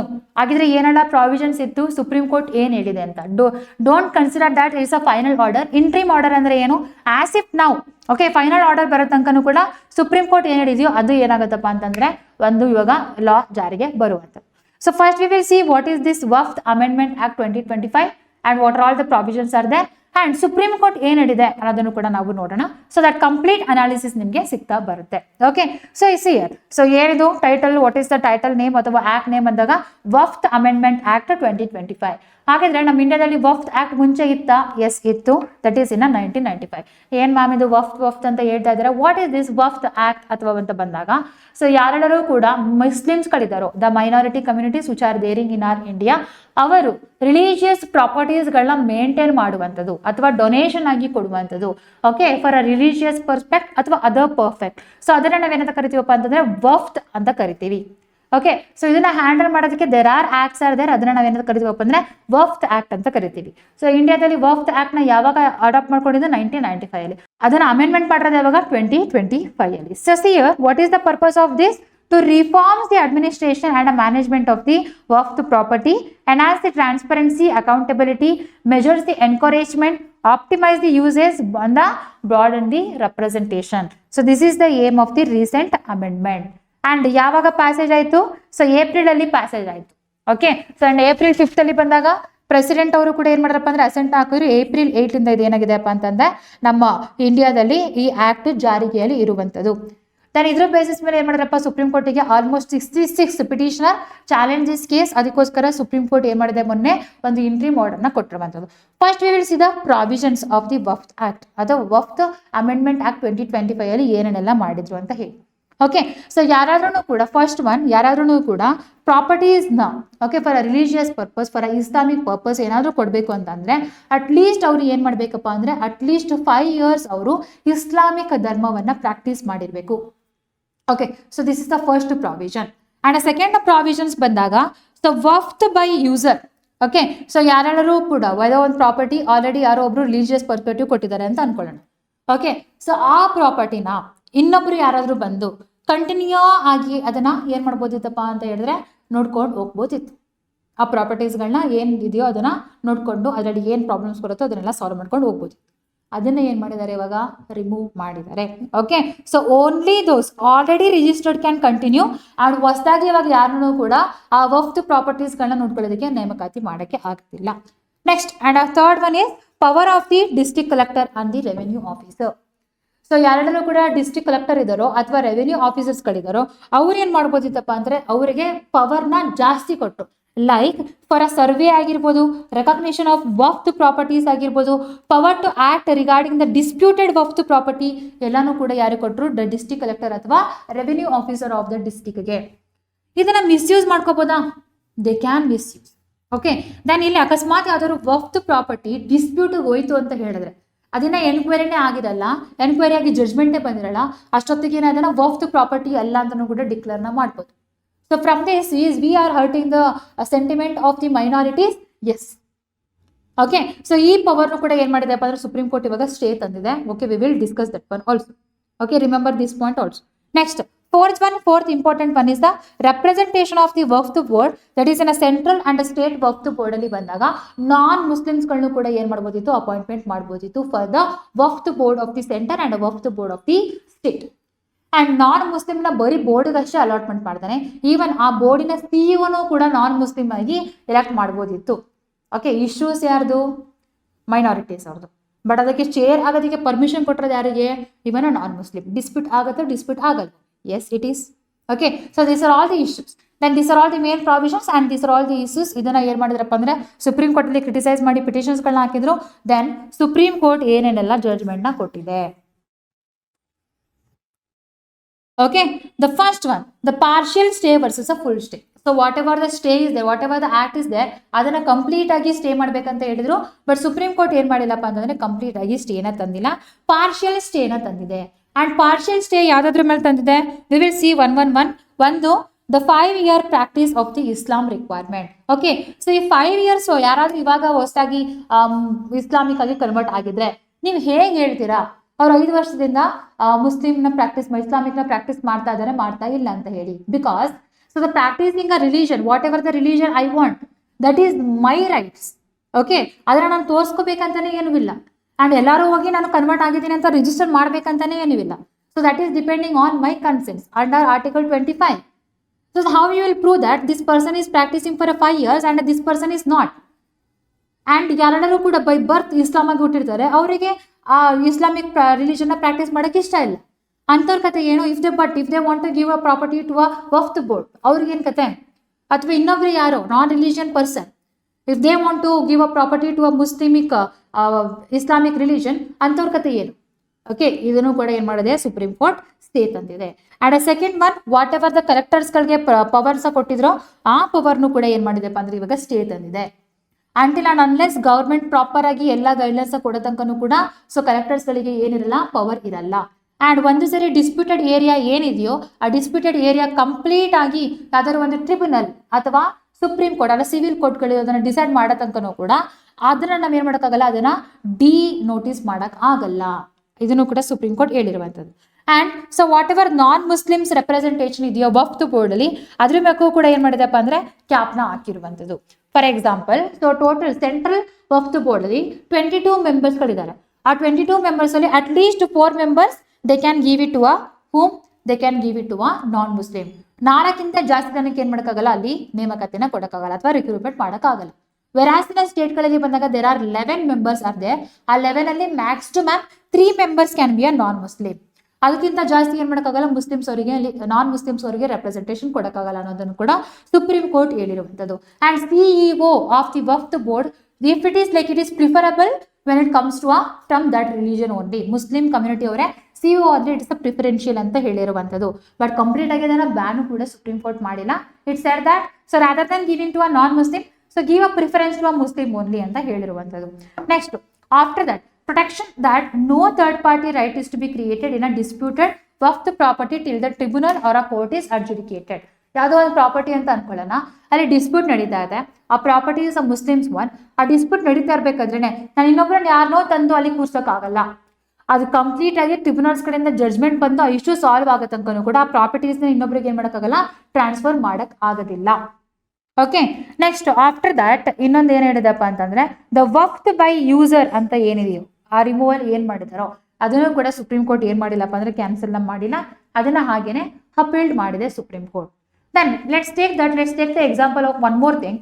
ಯಾವುದಾದ್ರೂ ಮುಸ್ಲಿಂ ಪ್ರಾಪರ್ಟಿ ಅಥವಾ ವಕ್ಫ್ ಪ್ರಾಪರ್ಟಿ ಓಕೆ ನಮ್ಮ ನ್ಯಾಷನಲ್ ಮಾನ್ಯುಮೆಂಟ್ಸ್ಗಳಲ್ಲಿ ಆ್ಯಡ್ ಆಗಿದ್ರೆ ಅಥವಾ ಸ್ಟೇಟ್ ಮಾನ್ಯುಮೆಂಟ್ಸ್ಗಳಲ್ಲಿ ಆ್ಯಡ್ ಆಗಿದ್ರೆ ಅಥವಾ ಯುನೆಸ್ಕೋ ಹೆಲ್ಡ್ ಹೆರಿಟೇಜ್ ಸೈಟ್ಗಳಲ್ಲಿ ಆ್ಯಡ್ ಆಗಿದ್ರೆ ಅದರಿಂದ ನಾವು ಅದನ್ನ ಸಪ್ರೇಟ್ ಮಾಡೋಕ್ಕಾಗತ್ತಾ? ನೋ, ಬಿಕಾಸ್ ಸೊ ಯಾವುದೆಲ್ಲವೂ ಕೂಡ ರಿಲಿಜಿಯಸ್ ಪ್ರಾಕ್ಟೀಸ್ ಅಂತ ಇದೆಯೋ ಅದನ್ನ ನಾವು ಕ್ಯಾನ್ಸಲ್ ಮಾಡೋಕ್ಕಾಗಲ್ಲ. Even though it is a national properties ಅಥವಾ ನ್ಯಾಷನಲ್ ಮಾನ್ಯುಮೆಂಟ್, ಅಲ್ಲೇನಾದ್ರೂ ಕೂಡ ಈ ಪ್ರಾಪರ್ಟೀಸ್ಗಳು ಅಟ್ಯಾಚ್ ಆಗಿದ್ದು ಅದು ಡಿಸ್ಪ್ಯೂಟ್ಸ್ಗಳು ನಡೀತಾ ಇದ್ರೆ ಅಲ್ಲಿ ಪ್ರಾಕ್ಟೀಸಸ್ಗಳನ್ನ ರಿಲಿಜಿಯಸ್ ಪ್ರಾಕ್ಟೀಸ್ ಏನಿದೆಯೋ ಅದನ್ನ ನಿಲ್ಸೋಕ್ಕಾಗಲ್ಲ, ಅದು ಕಂಟಿನ್ಯೂ ಆಗಬೇಕು ಅನ್ನೋದನ್ನು ಕೂಡ ಇಲ್ಲಿ ಸುಪ್ರೀಂ ಕೋರ್ಟ್ ಹೇಳಿರುವಂಥದ್ದು. Okay, so from all these things, what are all the instances or the significance you can take from this judgment anta bandaga? It is the best example for the judicial review and a check on the legislative overreach. So ನಮ್ಮ Indian constitution ಅಲ್ಲಿ ಬಂದಾಗ ಅಥವಾ governance ಅಲ್ಲಿ ಬಂದಾಗ ನಾವು 3 organ ನೋಡ್ತೀವಿ. ಒಂದು legislative, ಇನ್ನೊಂದು executive and a judiciary. Okay, so ಶಾಸಕಾಂಗ, ಕಾರ್ಯಾಂಗ ಮತ್ತೆ ನ್ಯಾಯಾಂಗ, ಇದು 3 ಕೂಡ ವರ್ಕ್ ಮಾಡಲೇಬೇಕು. ಆ್ಯಂಡ್ ಒಂದ್ರದ್ದು ಪವರ್ನ ಇನ್ನೊಂದು ಏನು ಮಾಡೋಕ್ಕಾಗಲ್ಲ, ಮಿಸ್ಯೂಸ್ ಮಾಡೋಕ್ಕಾಗಲ್ಲ. There is a separation of power is there, but also there is a check and balance is there. Okay, so ಈ ಲೆಜಿಸ್ಲೇಚರ್ ಏನಾದ್ರೂ ತಪ್ಪು ಮಾಡಿದ್ರೆ ಅದನ್ನ ಯಾರು ಚೆಕ್ ಆ್ಯಂಡ್ ಬ್ಯಾಲೆನ್ಸ್ ಮಾಡ್ತಾರೆ? ಜುಡಿಷರಿ ಮಾಡ್ತಾರೆ. ಓಕೆ, ದೆನ್ ಎಕ್ಸಿಕ್ಯೂಟಿವ್ ಏನಾದ್ರು ತಪ್ಪು ಮಾಡ್ತಿದ್ರೆ ಅದನ್ನ ಯಾರು ನೋಡ್ಕೋತಾರೆ? ಲೆಜಿಸ್ಲೇಚರ್ ನೋಡ್ತಾರೆ. ಜುಡಿಷರಿ ಏನಾದ್ರು ತಪ್ಪು ಮಾಡ್ತಿದ್ರೆ again the legislative will come and see. So it is a best example for the check and balance. Okay, so legislature ಏನು ಮಾಡ್ತಿದೆ? ಚೆಕ್ ಆ್ಯಂಡ್ ಬ್ಯಾಲೆನ್ಸ್ ಬ್ರೀಚ್ ಮಾಡ್ತಾ ಇದೆ ಲಾಸ್ಗಳನ್ನ, ಮೈನಾರಿಟೀಸ್ಗಳಿಗೆ ಇಲ್ಲಿ ಪ್ರಾಬ್ಲಮ್ ಆಗ್ತದೆ ಹಾಗಂತ ಕಂಪ್ಲೀಟ್ ಆಕ್ಟ್ನಲ್ಲಿ ಪ್ರೊಹಿಬಿಟ್ ಮಾಡಿಲ್ಲ. ಬಟ್ ಮೇಜರ್ ಕಾಸ್ ಯಾವುದರಿಂದ problem ಆಗ್ತಿದೋ ಅದನ್ನ ಏನು ಮಾಡಿದೆಪ್ಪ ಅಂದ್ರೆ ಸುಪ್ರೀಂ ಕೋರ್ಟ್ ಇವಾಗ ಪ್ರಾಬ್ಲಮ್ಯಾಟಿಕಲಿ ಸುಪ್ರೀಂ ಕೋರ್ಟ್ ಏನು ಮಾಡಿದೆಪ್ಪ ಅಂದ್ರೆ ಆಸಿಫ್ ನಾವು ಅದನ್ನ ಇವಾಗ ಸ್ಟೇ ತಂದಿರುವಂಥದ್ದು. ಇದರಿಂದ ಏನಾಗ್ತದೆ? ಚೆಕ್ ಆ್ಯಂಡ್ ಬ್ಯಾಲೆನ್ಸ್ ಕೂಡ ಉಳ್ಕೊತಾ ಇದೆ. ಆ್ಯಂಡ್ ಎಕ್ಸಿಕ್ಯೂಟಿವ್ಸ್ಗಳಲ್ಲಿ ಬಂದಾಗ whatever the district collectors are there, revenue collectors are there, ಅವರಿಗೆ ನಾವು ಎಕ್ಸ್ಕ್ಲೂಸಿವ್ ಪವರ್ಸ್ಗಳನ್ನ ಕೊಡೋಕ್ಕಾಗಲ್ಲ. Okay, it has to be limited. Then ಅವರು ಡಿಸ್ಪ್ಯೂಟ್ನ ಕಂಪ್ಲೀಟ್ ಆಗಿ ಸಾಲ್ವ್ ಮಾಡಿ ಅವ್ರ ಜಡ್ಮೆಂಟ್ನ ಕೊಡೋಕ್ಕಾಗಲ್ಲ, ಬಿಕಾಸ್ ಅವರು ಇಂಪಾರ್ಷಿಯಲ್ ಆಗಿ ಆಕ್ಟ್ ಮಾಡಬೇಕಾಗುತ್ತೆ. ಬಟ್ ಅಲ್ಲಿರುವಂಥ ರೆಕಾರ್ಡ್ಸ್ಗಳನ್ನಾಗಿರ್ಬೋದು ಮತ್ತೆ ಜಡ್ಜ್ಮೆಂಟ್ ಕೊಡೋಕ್ಕಾಗಿರ್ಬೋದು ಕೆಲವರು ಕೂಡ ಪಾರ್ಷಿಯಲ್ ಆಗಿ ಆಕ್ಟ್ ಮಾಡ್ಬೋದು. ಎಸ್, ಸೊ ಸುಪ್ರೀಂ ಕೋರ್ಟ್ ಏನು ಹೇಳಿದೆಪ್ಪ ಅಂತಂದ್ರೆ ಅದನ್ನ ಡಿಸ್ಪ್ಯೂಟ್ಸ್ಗಳನ್ನ ಯಾರು ಸಾಲ್ವ್ ಮಾಡಬೇಕು? Either the Waqf tribunals solve ಮಾಡಬೇಕು ಅಥವಾ ಯಾವ್ದಾದ್ರು ಜುಡಿಷಿಯರಿ ಆರ್ಗನ್ಸ್ಗಳು ಸಾಲ್ವ್ ಮಾಡಬೇಕು, ಹೊರತು not the district collector or the revenue collector ಅಂತ ಹೇಳಿರುವಂಥದ್ದು. Okay, so what we are seeing ಇಲ್ಲೂ ಕೂಡ ನಾವೇನು ನೋಡ್ತೀವಿ? ಜುಡಿಷಿಯರಿ ರಿವ್ಯೂವ್ನ ನೋಡ್ತಾ ಇದ್ದೀವಿ ಆ್ಯಂಡ್ ಅಗೇನ್ ಚೆಕ್ ಆ್ಯಂಡ್ ಬ್ಯಾಲೆನ್ಸ್ನ ನೋಡ್ತಾ ಇದ್ದೀವಿ, ಸೆಪರೇಷನ್ ಆಫ್ ಪವರ್ನು ಕೂಡ ನೋಡ್ತಾ ಇದ್ದೀವಿ. Okay, so this is the best example. ಹಾಗೆಯೇ ಮೈನಾರಿಟಿ ಅಟಾಮಿನಿ ಕೂಡ ಇಲ್ಲಿ ಹೋಲ್ಡ್ ಮಾಡ್ತಾ ಇದೆ and it is reinforcing the executive powers cannot replace the judicial function ಅನ್ನೋದನ್ನು ಕೂಡ ಹೇಳ್ತಾ ಇದೆ. And it puts a set a precedent for the reforms in a another religious endowment. ಬೇರೆ ರಿಲಿಜಿಯಸ್ಗಳಲ್ಲೂ ಕೂಡ ಈ ಥರ ಡಿಸ್ಪ್ಯೂಟ್ಸ್ಗಳಾದರೆ ಅದಕ್ಕೆ ಒಂದು ಬೆಸ್ಟ್ ಎಕ್ಸಾಂಪಲ್, ಅದನ್ನು ಕೂಡ ಅವ್ರು ಏನು ಮಾಡ್ಬೋದು? ರೆಫರೆನ್ಸ್ನ ತಗೋಬಹುದು. ಓಕೆ ದೆನ್ ನಾವು ನಮ್ಮ ಫಂಡಮೆಂಟಲ್ ರೈಟ್ಸ್ಗಳಲ್ಲಿ ನೋಡಿದಾಗ ಆರ್ಟಿಕಲ್ 25 ಇಂದ ಹಿಡಿದು ಆರ್ಟಿಕಲ್ 28 ತನಕ ಏನ್ ಹೇಳುತ್ತಪ್ಪ ಅಂತಂದ್ರೆ they're speaking about religious rights. Okay cultural and religious rights ಅದನ್ನು ಕೂಡ ಆರ್ಟಿಕಲ್ 26 ಅಲ್ಲಿ ಏನ್ ಹೇಳುತ್ತಪ್ಪ ಅಂತಂದ್ರೆ ಯಾವ್ದಾದ್ರು religious institution if they want to open their own religious institution they can open. ಮತ್ತೆ ಅಲ್ಲಿರುವಂತಹ ಮ್ಯಾಟರ್ಸ್ಗಳು ಅಲ್ಲಿರುವಂತಹ ಡಿಸ್ಪ್ಯೂಟ್ಸ್ಗಳನ್ನ ಅವರು ಸಾಲ್ವ್ ಮಾಡ್ಕೊಳ್ತಾರೆ ಅಂದ್ರೂ ಕೂಡ ಅವರು ಸಾಲ್ವ್ ಮಾಡ್ಕೋಬಹುದು. ಇದನ್ನ ಆರ್ಟಿಕಲ್ 26 ಅಲ್ಲಿ ಹೇಳ್ತಾರೆ. ಆರ್ಟಿಕಲ್ 26 ಸಿಕ್ಕಾಪಟ್ಟೆ ನ್ಯೂಸ್ ಅಲ್ಲಿ ಇದೆ, ನಿಮ್ಗೂ ಕೂಡ ಆರ್ಟಿಕಲ್ 26 ಅಂದ್ರೆ ಏನು ಅನ್ನೋದು ಗೊತ್ತಿರಬೇಕು. ದೆನ್ ಆರ್ಟಿಕಲ್ ನಂಬರ್ 29 ಇಂದ ಹಿಡಿದು 30 ತನಕ ನಾವೇನ್ ನೋಡ್ತೀವಪ್ಪ ಅಂದ್ರೆ so protecting the minorities rights ಗಳನ್ನ ನಾವು ನೋಡ್ತೀವಿ. Okay so all this article you should know it. So article 29 to 30 ಏನ್ ಹೇಳ್ತಪ್ಪ ಅಂದ್ರೆ ಆರ್ಟಿಕಲ್ 29 ಬಂದಾಗ protection of the interest of the minorities and article 13 ಏನ್ ಹೇಳುತ್ತಪ್ಪ ಅಂದ್ರೆ rights of the minorities to establish and administer the educational institution. Then from all these things ನೀವು ಇಷ್ಟು articles ನೀವು ನೋಡಿದಾಗ ಏನ್ ಗೊತ್ತಾಗತ್ತಪ್ಪ ಅಂದ್ರೆ what ever our fundamental rights is there are not absolute. ಅಲ್ಲಿ ಫಂಡಮೆಂಟಲ್ ರೈಟ್ಸ್ ಕೊಟ್ಟಿದ್ದಾರೆ ಅಂದ ತಕ್ಷಣ ಅದು ಕಂಪ್ಲೀಟ್ ಆಗಿ ನಮಗೆ ಸಾಯೋ ತನಕ ಇರುತ್ತೆ ಅಂತ ಏನೂ ಇಲ್ಲ. They are under the reasonable restriction. Okay so government through the time ಏನ್ ಮಾಡ್ಬೋದು ರೀಸನಬಲ್ ರಿಸ್ಟ್ರಿಕ್ಷನ್ ಹಾಕ್ಬೋದು. ಬಟ್ ಆ reasonable restriction should not hurt the minorities what ever the rights are they. Supreme court ಅದೇನು ಮಾಡಿದೆ ಅಂದ್ರೆ ಇವಾಗ ಅಪೇಲ್ ಮಾಡಿರುವಂಥದ್ದು. So that is why this is very very important. Next potential question in your mains examination or the prelims examination or in your other examination ಇದ್ರ ಮೇಲೆ questions ನ ಕೇಳಬಹುದು. either from the fundamental rights, either from the case, either from the supreme court interim order ಆಗಿರ್ಬೋದು, ಇದೆಲ್ಲದನ್ನು ಕೂಡ ಕೇಳಬಹುದು. Be ready. Okay so ನಿಮಗೆ question ಬಂದ್ರೆ ಯಾವ ತರ ಬರ್ಬೋದಪ್ಪ ಅಂದ್ರೆ like in fundamental rights, which of the following articles of the Indian Constitution specifically protects the cultural and the educational rights of the minorities. Okay, ಯಾವ ಆರ್ಟಿಕಲ್ ಇವಾಗ ತಾನೇ ನಾನು ಹೇಳಿದ್ದೀನಿ ನಿಮಗೆ, ಯಾವ ಆರ್ಟಿಕಲ್ ನಮಗೆ ಕಮೆಂಟ್ ಮಾಡಿ ತಿಳಿಸಿ. ಓಕೆ ಸೊ ಎಲ್ಲರಿಗೂ ಕೂಡ ಕ್ಲಾಸ್ ಅರ್ಥ ಆಗ್ತಿದೆಯಾ? ಯಾವ ತರ ಕ್ಲಾಸ್ ಅನಿಸ್ತಾ ಇದೆ, ಹೇಗೆ ಅನಿಸ್ತಾ ಇದೆ, ಇದನ್ನು ಕೂಡ ನಮಗೆ ಕಮೆಂಟ್ ಮಾಡಿ ತಿಳಿಸಿ. Okay so your comments are very very important. So ನೀವು ನಮಗೆ ಕಮೆಂಟ್ಸ್ ಮಾಡಿ ಹೇಳಿದ್ರೆ ಏನಾದ್ರು ಚೇಂಜಸ್ ಬೇಕಂದ್ರೂ ಕೂಡ ನಾವು ಏನು ಮಾಡ್ಕೋಬೋದಪ್ಪ ಅಂದ್ರೆ ಆ್ಯಡ್ ಮಾಡ್ಕೋಬಹುದು. ಹಾಗೆಯೇ ನಮ್ಮ ಕರೆಂಟ್ ಅಫೇರ್ಸ್ ಕನ್ನಡ ಹಾಗೂ ಇಂಗ್ಲಿಷ್ PDF-ಗಳು ನಿಮಗೆ ನಮ್ಮ ಟೆಲಿಗ್ರಾಮ್ ಚಾನಲಲ್ಲಿ ಅವೈಲಬಲ್ ಇದೆ. ಟೆಲಿಗ್ರಾಮ್ ಚಾನಲ್ ಈ ವಿಡಿಯೋ ಕೆಳಗಡೆ ಡಿಸ್ಕ್ರಿಪ್ಷನ್ ಇರುವುದೇ. ಹಾಗೆಯೇ ಅಥವಾ ನೀವು ಟೆಲಿಗ್ರಾಮಲ್ಲಿ ಹೋಗಿ NCG ಕಾಂಪಿಟೇಟಿವ್ ಹಬ್ ಅಂತ ಓಪನ್ ಮಾಡಿದ್ರೆ ನಿಮ್ಗೆ ಅಲ್ಲೂ ಕೂಡ ಸಿಗುತ್ತೆ. ಇಲ್ಲಿ PDF ಜೊತೆಗೆ ನಿಮಗೆ ಕ್ವಶನ್ಸ್ಗಳಾಗಿರ್ಬೋದು, ಕ್ವಿಸ್ಗಳಾಗಿರ್ಬೋದು, ಇದೆಲ್ಲವೂ ಕೂಡ ಅವೈಲಬಲ್ ಇದೆ. ಕನ್ನಡ ಹಾಗೂ ಇಂಗ್ಲಿಷ್ ಎರಡರಲ್ಲೂ ಕೂಡ ಇದೆ, ಡೋಂಟ್ ವರಿ. ಸೊ ಅಲ್ಲಿ ಹೋಗಿ PDF-ನ ಡೌನ್ಲೋಡ್ ಮಾಡಿಕೊಂಡು ಕೂಡ ನೀವು ಓದ್ಬೋದು. Okay will continue our class. Next one the combined commander conference 2025. ಇದ್ರ ಬಗ್ಗೆ ನಾವು ಲಾಸ್ಟ್ ವೀಕ್ ಮಾತಾಡಿದ್ವಿ. ಏನಪ್ಪಾ ಅಂತಂದ್ರೆ ದಿಸ್ ಕಂಬೈನ್ಡ್ ಕಮಾಂಡರ್ ಕಾನ್ಫರೆನ್ಸ್ ಏನಿದೆಯೋ ಫ್ರಮ್ ಸೆಪ್ಟೆಂಬರ್ 15 to 17 ಇದೇನಾಗುತ್ತೋ ಇದನ್ನು ಇನಾಗ್ರೇಟ್ ಮಾಡೋಕ್ಕೆ ಯಾರು ಹೋಗ್ತಾರೆ ಅಂತ ನಾವು ಡಿಸ್ಕಷನ್ ಮಾಡಿದ್ವಿ. I discuss that Narendra Modi ಅವರು ಇದನ್ನ ಇನಾಗ್ರೇಟ್ ಮಾಡೋಕ್ಕೆ ಹೋಗ್ತಾ ಇದ್ದಾರೆ ಅಂತ ಹೇಳಿ. ದೆನ್ ಆ ಕಾನ್ಫರೆನ್ಸ್ ಏನಾಗಿದೆ ಇವಾಗ ಮುಗ್ದಿದೆ. ದೆನ್ ಅದ್ರ ರಿಲೇಟೆಡ್ ನ್ಯೂಸಲ್ಲಿ ಆರ್ಟಿಕಲ್ ಇರೋದ್ರಿಂದ ಏನಿದು ಕಾನ್ಫರೆನ್ಸ್ ಎಲ್ಲಾಯಿತು, ದೆನ್ ಏನು ಹೇಳಿದ್ದಾರೆ ಇಲ್ಲಿ ಏನಾದರೂ ಕೂಡ ನೋಡ್ತಾ ಬರೋಣ ಬರ್ರಿ. Okay so combined commanders conference. Combined ಅಂತ ಬಂದಿದ ತಕ್ಷಣ ಕಂಬೈನ್ಡ್ ಅಂಡ್ ಕಮಾಂಡರ್ಸ್ ಏನು ಯಾವ ರಿಲೇಟೆಡ್ ಡಿಫೆನ್ಸ್ ಅಂಡ್ ಕಂಬೈನ್ಡ್ ಅಂತ ಬಂದಿದ ತಕ್ಷಣ ಏನೇನು ನೆನಪಾಗಬೇಕು ನಿಮಗೆ? ಆರ್ಮಿ, ನೇವಿ ಮತ್ತೆ ಏರ್ಫೋರ್ಸ್ ನೆನಪಾಗಬೇಕು ನಿಮಗೆ. ಸೊ ಇದು 3 ಜನ ಸೇರಿ ಮಾಡಿರುವಂಥ ಒಂದು ಕಾನ್ಫರೆನ್ಸ್. ಅದರಲ್ಲೂ ಕೂಡ the heads of these 3 services and CDS. Okay so combined defence service officer ಕೂಡ ಇಲ್ಲಿ ಬಂದು ಪಾರ್ಟಿಸಿಪೇಟ್ನ ಮಾಡಿದ್ದಾರೆ. ಸೊ ಇಲ್ಲಿ ನೋಡಿ see here the dates from this 15 to 17th of the September and a venue ಎಲ್ಲಿ the eastern command head quarter that is the Vijaydurg. ವಿಜಯದುರ್ಗನ ಮುಂಚೆ ಏನಂತ ಕರೀತಿದ್ರಪ್ಪ ಅಂದ್ರೆ ಫೋರ್ಟ್ ವಿಲಿಯಂ. ನೇಮ್ ಚೇಂಜ್ ಆಗಿದೆ ಇವಾಗ ವಿಜಯದುರ್ಗ ಅಂತ ಹೇಳಿ. Remember that one also. ಎಲ್ಲಿ ಕೋಲ್ಕತ್ತಾ ವೆಸ್ಟ್ ಬೆಂಗಾಲಲ್ಲಿ ನಡೆದಿರುವಂತಹ ಕಾನ್ಫರೆನ್ಸ್ ಇದು. And very very important. ಇದರಲ್ಲಿ ಏನೂ ಕೇಳಲಿಲ್ಲ ಅಂದ್ರೂ ಕೂಡ ಅಟ್ಲೀಸ್ಟ್ ನಿಮಗೆ ಯಾವ ಜಾಗದಲ್ಲಿ ನಡೀತು ಮತ್ತೆ ಥೀಮ್ ಏನು ಅನ್ನೋದಾದ್ರು ನಿಮ್ಗೆ ಗೊತ್ತಿರಬೇಕು. So the theme of this year that years of the reform transforming for the future ಅನ್ನುವಂಥದ್ದು ಈ ವರ್ಷದ theme. Okay then so what is the main focus? ಒಂದು reform, transformation, change, operational preparedness, jointness, self-reliance, innovation, multi-domain readiness, enhance the integration among the 3 services. So that's the main focus areas of this conference. Okay then main ಆಗಿ ನೋಡಿದ್ರೆ ಇದನ್ನು inaugurate ಮಾಡಿದ ಯಾರು? Our prime minister Narendra Modi. And ಈ conference through out ನೀವು ನೋಡ್ತಾ ಬಂದ್ರೆ these peoples are present. ಒಂದು ಅವರ ಡಿಫೆನ್ಸ್ ಮಿನಿಸ್ಟರ್ ಅಥವಾ ರಕ್ಷಾ ಮಂತ್ರಿ ರಾಜನಾಥ್ ಸಿಂಗ್. ಹಾಗೇನೆ the chief of the CDS chief defence staff ಯಾರಪ್ಪ ಅಂತ ಹೇಳಿದಾಗ ಬಂದಾಗ that is Anil Chauhan. And so the chief of the admiral Dinesh K Tripathi and general Upendra Trivedi. Then air chief marshal AP Singh. ಇಲ್ಲಿ ನೋಡಿ ನಿಮಗೆ ಇಲ್ಲೇನೆ 4 ಹೆಸರು ಗೊತ್ತಾಗ್ತದೆ. ಓಕೆ ಸೊ 4 ಹೆಸರು ಯಾರಪ್ಪ ಅಂದ್ರೆ ಒಂದು CDS ಚೀಫ್ ಡಿಫೆನ್ಸ್ ಆಫೀಸರ್ ಏನಪ್ಪಾ ಅಂತ ಬಂದಾಗ that is general Anil Chauhan. Okay, then ಅದಾದ್ಮೇಲೆ ಬಂದಾಗ ಚೀಫ್ ಅಡ್ಮೈರಲ್ ನಾವೆಲ್ಲಿ ನೋಡ್ತೀವಿ, ನೇವಿಲಿ ಬರ್ತೀವಿ. ನೇವಿ ಚೀಫ್ ಯಾರು, ಅವ್ರ ಹೆಸರು ಏನು, Dinesh K Tripathi. Then general Upendra Tiwari, general ಎಲ್ಲಿ ಬರ್ತಾರೆ, ಮಿಲಿಟರಿ ಹೆಡ್ ಯಾರು ಸರಿ, so that is Upendra Tiwari. Next after that air marshal ಯಾರಪ್ಪ ಅಂದ್ರೆ ದಟ್ ಈಸ್ ಏರ್ ಫೋರ್ಸ್ ಅಲ್ಲಿ ಬಂದಾಗ that is AP Singh. Okay, so ಇದನ್ನು ನಿಮ್ಮ ಎಕ್ಸಾಮ್ ಅಲ್ಲಿ ಕೇಳ್ಬೋದು. ಬಟ್ ನೀವೇನ್ ಮಾಡ್ತೀರಾ, ಎಕ್ಸಾಮ್ ಅಲ್ಲಿ ಕ್ವಶನ್ ಕೇಳಿದಾಗ ಅಳ್ತಾ ಇರ್ತೀರಿ. ಓಕೆ, ನನಗೆ ಗೊತ್ತಿಲ್ಲ, ಓಕೆ, ಅಥವಾ ಕನ್ಫ್ಯೂಷನ್ಸ್ ಆಯ್ತು, ಓದ್ಬೇಕಿತ್ತು, ನೋಡ್ಬೇಕಿತ್ತು, ಇಲ್ಲ ಎಕ್ಸಾಮ್ ಇಂದ ದಿನ ಕುತ್ಕೊಂಡು ಅವಾಗೆಲ್ಲ ಗೂಗಲ್ ಮಾಡೋದು. So that is not working. Okay, so news ಪೇಪರಲ್ಲಿ ಬರ್ತಿದ್ದಾಗಲೇ ಕೂಡ ನೀವೇನು ಮಾಡ್ತಾ ಬರಬೇಕು, ಓದ್ಕೊಂಡು ಅದನ್ನು ರಿವೈಸ್ ಮಾಡ್ತಾ ಬರಬೇಕು. Remember this one also. Okay, so will see at ಏನೆಲ್ಲ ಮೇಜರ್ ಔಟ್ಕಮ್ಸ್ಗಳನ್ನ ನಾವು ನೋಡ್ತಾ ಇದ್ದೀವಿ ಅಂತ ಬಂದಾಗ, ಏನ್ ಮಾಡಿದಾರಪ್ಪ ಅಂದ್ರೆ they demonstrated the and tri services and tech showcases, joint ಆಪರೇಷನ್ಸ್ಗಳನ್ನ, ಮತ್ತೆ ಏರ್ ಡಿಫೆನ್ಸ್ ಡೆಮಾನ್ಸ್ಟ್ರೇಷನ್ಸ್ಗಳು, counter drone operation, missile defence, air surveillance ಇದೆಲ್ಲನೂ ಕೂಡ ಡೆಮಾನ್ಸ್ಟ್ರೇಟ್ ಮಾಡಿ ತೋರಿಸಿದ್ದಾರೆ. After that review of the fast reform. Then so chief defence service officer they gave account of the reforms over the last 2 years and asserted programs. 2 ವರ್ಷದಿಂದ defence ಅಲ್ಲಿ ಏನೇನೆಲ್ಲ ರಿಫಾರ್ಮ್ಸ್ಗಳು ಆಗಿದೆ, ಏನೇನೆಲ್ಲ progress ಆಗಿದೆ ಅನ್ನೋದ್ರ ಬಗ್ಗೆನೂ ಕೂಡ ಮಾತಾಡಿದ್ದಾರೆ. Next after that joint military stations and tri service educational ಕ್ರಾಪ್ಸ್ನು ಕೂಡ ಏನ್ ಮಾಡಿದಾರಪ್ಪ ಅಂತಂದ್ರೆ ಡೆವಲಪ್ಮೆಂಟ್ ಮಾಡಿದ್ದಾರೆ.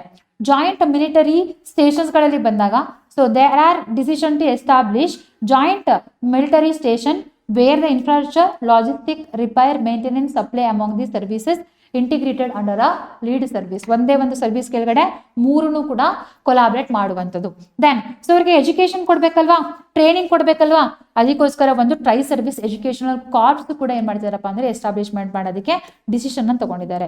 Next joint military doctrine emerging domains, especially whatever the space technology ಅಥವಾ ಸ್ಯಾಟಲೈಟ್ ಟೆಕ್ನಾಲಜಿ ಏನಿದೆಯೋ, ಇನ್ಫಾರ್ಮೇಶನ್ ಕಮ್ಯುನಿಕೇಶನ್, ಅದರಲ್ಲಿ ಏನ್ ಮಾಡಿದಾರಪ್ಪ ಅಂತಂದ್ರೆ ಸೊ ಜಾಯಿಂಟ್ ಮಿಲಿಟರಿ ಡಾಕ್ಟ್ರೈನ್ಸ್ಗಳನ್ನ ಅಡಾಪ್ಟ್ ಮಾಡ್ಕೊಂಡಿದ್ದಾರೆ. Which will helps in focusing on information warfare, cyber, special operation, intelligence, biological and ecological ಥ್ರೆಟ್ಸ್ಗಳನ್ನ cover ಮಾಡೋದಕ್ಕೆ ಹೆಲ್ಪ್ ಮಾಡುವಂಥದ್ದು. Next after that operational readiness and regional security. So ಯಾವ ಟೈಮಲ್ಲಿ ಕೂಡ ಏನಾದ್ರೂ ಕೂಡ ಅಟ್ಯಾಕ್ಸ್ ಆಯಿತು ಅಂತ ಹೇಳಿದ್ರೆ ಅದನ್ನ ಮುಂಚೆನೆ ನಿಂತ್ಕೊಂಡು ಮಾಡೋದಕ್ಕೆ so we are developing the operational readiness strategies. Next procurement and institutional reforms, ಯಾವ್ಯಾವ್ದನ್ನ ಇನ್ನು ಯಾವ್ಯಾವ ಡಿವೈಸಸ್ಗಳನ್ನ ನಾವು ಪ್ರೊಕ್ಯೂರ್ ಮಾಡಬೇಕು ಅಥವಾ ಯಾವ್ಯಾವ ಟೆಕ್ನಾಲಜೀಸ್ಗಳನ್ನ ಅಡಾಪ್ಟ್ ಮಾಡ್ಕೋಬೇಕು ಇದ್ರ ಬಗ್ಗೆನೂ ಕೂಡ ಡಿಸ್ಕಷನ್ ಮಾಡಿರುವಂಥದ್ದು. And what ever the procurement process ಇದೆ ಅದನ್ನ ಸಿಂಪ್ಲಿಫೈ ಮಾಡಬೇಕು. ಹಾಗೇನೆ ಏನ್ ಮಾಡ್ಬೇಕಪ್ಪ ಅಂದ್ರೆ ಬೇರೆಗೂ ಕೂಡ ಅವಕಾಶಗಳನ್ನ ಕೊಡ್ಬೇಕು ಅನ್ನೋದನ್ನು ಕೂಡ ಡಿಸ್ಕಸ್ ಮಾಡಿದ್ದಾರೆ. And welfare of the personnel and the veteran. So remember there is the one scheme is there that is the ECHS. ಓಕೆ, ECHS ಅಂದ್ರೆ ಏನಪ್ಪಾ ಅಂದ್ರೆ ex service man contributory health scheme ಅಂತ ಹೇಳಿ. ಓಕೆ, ಸೊ ಯಾರು ex military ಪರ್ಸನ್ಸ್ಗಳಿದ್ದಾರೋ ಅಥವಾ navy ಅಥವಾ ಏರ್ ಫೋರ್ಸ್ ಅಲ್ಲಿ ವರ್ಕ್ ಮಾಡ್ತಿದ್ದಾರೋ ಅವರಿಗೆ ಪೆನ್ಷನ್ ನ ಕೊಡುವಂತಹ ಸ್ಕೀಮ್ ಇದು. ಅದನ್ನು ಕೂಡ ಏನ್ ಮಾಡಿದಾರಪ್ಪ ಅಂದ್ರೆ ರಿವೈವ್ ಮಾಡಿದ್ದಾರೆ. ಸೊ ದಟ್ ಯಾರು ಕೂಡ ಮಿಲಿಟರಿಗೆ ಜಾಯಿನ್ ಆಗ್ಬೇಕು ಅಂತ ಅನ್ಕೊಂಡಿದಾರೋ ಅವ್ರಿಗೆ ಏನ್ ಸಿಗುತ್ತೆ, ಇವಾಗ ಒಂದು ಕಾನ್ಫಿಡೆನ್ಸ್ ಸಿಗುತ್ತೆ. ಅಕಸ್ಮಾತ್ ನಾನು ರಿಟೈರ್ ಆದ್ರೂ ಕೂಡ ನನಗೇನು ಬರುತ್ತೆ, ನೀಟಾಗಿ whatever the health care insurance is there ಅಥವಾ ಪೆನ್ಷನ್ ಈಸ್ ದೇರ್ ಅದೆಲ್ಲವೂ ಕೂಡ ನೀಟಾಗಿ ಸಿಗುತ್ತೆ ಅನ್ನೋದು. ಸೊ ಇದಿಷ್ಟನ್ನ ಏನ್ ಮಾಡಿರುವಂಥದ್ದು ಈ ಮೀಟಿಂಗ್ ಅಲ್ಲಿ, ಈ ಕಾನ್ಫರೆನ್ಸ್ ಅಲ್ಲಿ ಡಿಸ್ಕಷನ್ ಮಾಡಿರುವಂಥದ್ದು. ಇದರಲ್ಲಿ ಬೇಕಾಗಿರೋದನ್ನ ಕೂಡ ನೀವು ಏನ್ ಮಾಡಿ ನಿಮ್ಮ ಎಕ್ಸಾಮ್ ಪರ್ಪಸ್ಗೆ ತಗೊಳ್ಳಿ. ಇಷ್ಟನ್ನ ಓದಿದ್ರೆ ನೀವು ಸಾಕು. ಓಕೆ, ಸಿಯರ್ ನಿಮ್ಗೆ ಕ್ವಶನ್ ಬಂದ್ರೆ ಯಾವ ತರ ಬರ್ಬೋದಪ್ಪ ಅಂದ್ರೆ the theme of the combined command conference 2025 was ಜಾಯಿಂಟ್ನೆಸ್ in the defence and path to a future. Option B, year of reforms transforming for the future, strengthening the defense through the Atmanirbhar, and a fourth one, joint military transformation 2047. Okay, so what is the theme of this year? Comment ಮಾಡಿ ತಿಳಿಸಿ. ನಾನು already ನಿಮ್ಗೆ explain ಮಾಡಿದ್ದೀನಿ, comment ಮಾಡಿ ನೀವು ನನಗೆ ತಿಳಿಸ್ಬೇಕು. Okay, next one new strategic EU India agenda. Okay, so what is this we will discuss. ಇದನ್ನು ಕೂಡ ನಾವು ಲಾಸ್ಟ್ ಮಂತ್ ಕೂಡ ಡಿಸ್ಕಷನ್ ಮಾಡಿದ್ವಿ. ಯಾವಾಗ ಅಂತ ಬಂದಾಗ US ನಮ್ಮ ಮೇಲೆ ಟ್ಯಾರಿಫ್ನ ಹಾಕಿದಾಗ. ಓಕೆ, ದೆನ್ ಅದ್ರ ಜೊತೆಗೇನೆ so India FTA agreement, free trade ಅಗ್ರಿಮೆಂಟ್ಸ್ಗಳನ್ನ ಬೇರೆ ದೇಶದ ಜೊತೆ ಸೈನ್ ಮಾಡಿದಾಗ like UAE, Australia and R.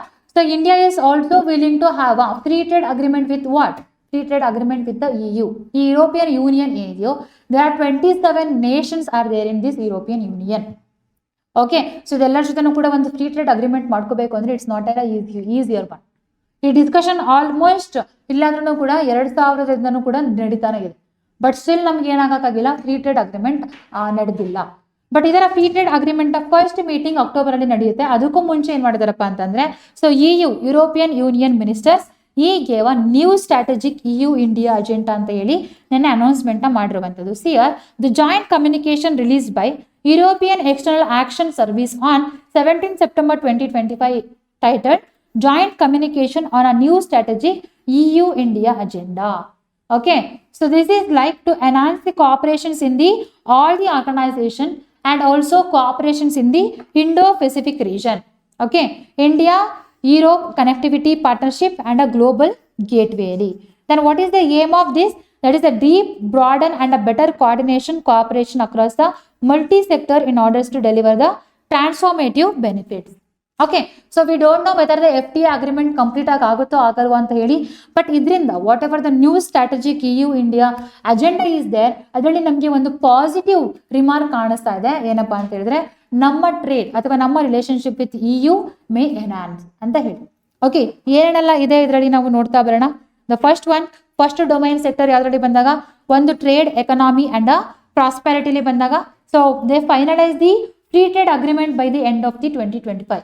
ಇನ್ನು 4 ತಿಂಗಳು ಕಳೆಯೋಷ್ಟೊಳಗೆ ಅವ್ರು ಏನಿದಾರಪ್ಪ ಅಂತಂದ್ರೆ, ಫ್ರೀ ಟ್ರೇಡ್ ಅಗ್ರಿಮೆಂಟ್ ನಾವು ಇಂಡಿಯಾ ಮತ್ತೆ EU ಮಾಡ್ಕೊಳ್ಳೋಣ ಅಂತ ಹೇಳಿದ್ದಾರೆ. In this agenda only they are telling, this is not my own opinion, so you should know it.